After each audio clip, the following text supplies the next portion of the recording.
Well, if they were treating everyone equally, so women would have the same punishment as men No, for No, the same crime no, committed, then no, it would no, make no, it's never sense. been like that. no. And women tend to not commit the same kinds of crime as men do. Like, Okay. and we do have graded punishment, and women tend to commit crimes that are lower on the punishment scale. That data goes back decades and decades. It's not um that's actually a bit of a blank slate equalist idea right there. Okay. It's, all people are equal and all people should be the and now if you want to talk about the crimes where the teachers having some fun time with the kid and they get a few months where if it's the guy teacher he gets years, yeah, that is a problem. Yeah. Yeah. But if we're talking about petty theft, not it's not that kind of stuff, theft, um that kind of stuff tends to be more that the system has decided that women are weaker, therefore it couldn't possibly have been that they did the thing, and so they have to, like in the case of the teachers, it's the law presumes that the man was willing and even encouraged it. So that's what they call a mitigating factor in sentencing guidelines. Like this is all written down. If you really want to go scare yourselves, go read sentencing guidelines for men and women. It's esoteric. It's not even. I mean, you have to go read case law, but sentencing guidelines is where the rubber meets the road on this stuff, and that's why. That's why I say to guys, look, if your family situation better than I do, if you don't feel comfortable imposing consequences of any kind, don't.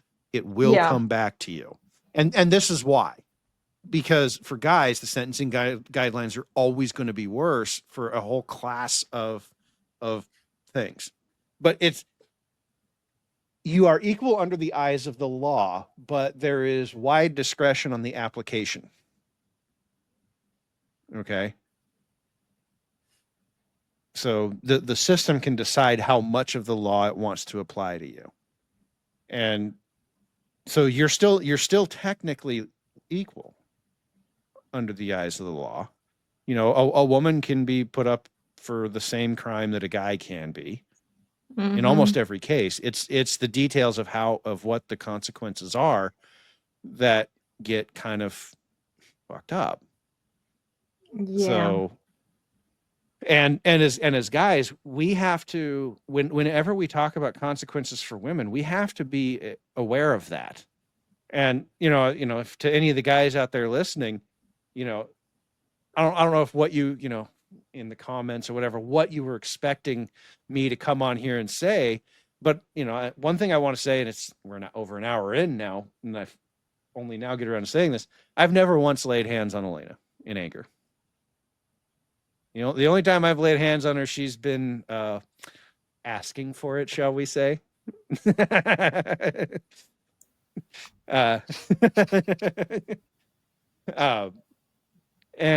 Yeah. But guys, even that could come back to bite me 10 years from now if she decides she wants to pull the ripcord. Right? All of a sudden, it's a totally different story.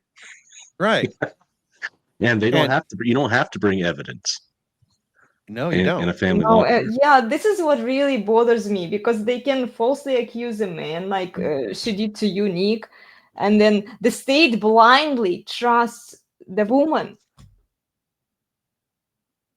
Okay, if you want consequences, let's give them the benefit of doubt, right? Let's say a man was the abusive one, he would hit her, right? But provide evidence. Well, I'm pulling up a comment here because this comment deals with this. Did all this case law stem from SPLC? No. If only it were so easy. Honestly, if only it were that easy. This stuff has actually been around longer than SPLC has been around, and a lot of it goes back to really y'all are going to hate this. It goes back to the temperance movement in the 1920s. That's where a lot of this stuff goes back to. A lot of it goes back. A good chunk of it goes back to the feminist movement in the late 1800s. Yeah, it's rotten all the way through and through. Yeah. And that's why these laws are universal across the country, and why the sentencing guidelines are similar across the country, even in the parts of the country where you would think that, these are, well, okay, let's say the South, deep red South, right? Well, didn't always used to be the deep red South, for one, but the South, these have been going on long enough that, you're talking about Reconstruction era stuff is where some of the stuff was put down. That's what, 150 years ago now for some of it. So yeah, SPLC wasn't a thing. And for the thing about case law is it isn't law in the formal sense, which means that it can be overturned by it can be superseded by a new court ruling. But getting those court rulings is brutally difficult because judges, they really don't want to go against precedent. They're all in on it. They're all in on it too. The bar in the family court, associations. There's kickback. They're funding for elections. All these funding for these female judges or even male judges. You have to get like these. Was it NOW or something? Women of Now or National Organization of Women. They're all in on all this.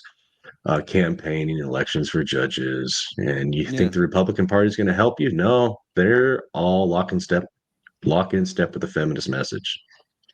They're making money. This is how they survive. And I was on the money side. Particularly in family court, the money is they get money by caseload. So the more cases they process, the more guilty verdicts they hand down, the more money the judges can make, not because the judges are paid individually, but the state that the judges work for gets more money for each one of these cases. Baskerville talks about the process in his book.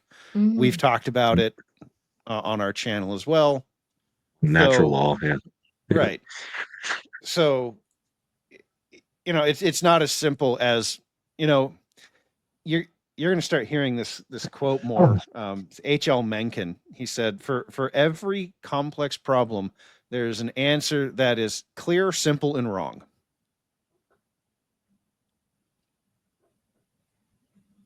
And we look for simple answers in today's world. And White Claws, I'm not trying to call you out specifically, because everyone thinks that Trump is going to be this simple answer savior who's just going to come in and fix all this stuff for us. No, he's not. Not only really he can't, because he doesn't have the authority to actually do a lot of what he says he's going to do. He's not interested in it.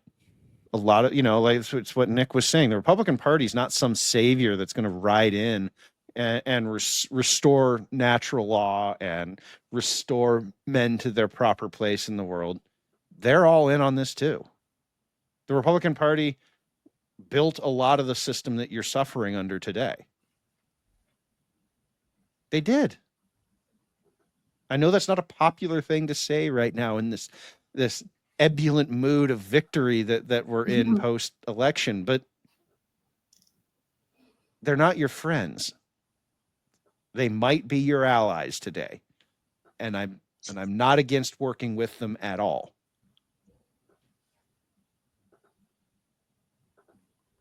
But don't try to make them into your friends. The root problem. They're not addressing the root cause and issue, as Baskerville keeps talking about in his books. Again, read them. He talked about that with Pearl as well. Was that yesterday? It was yesterday. Yeah. Yeah. Then we talked about it as well.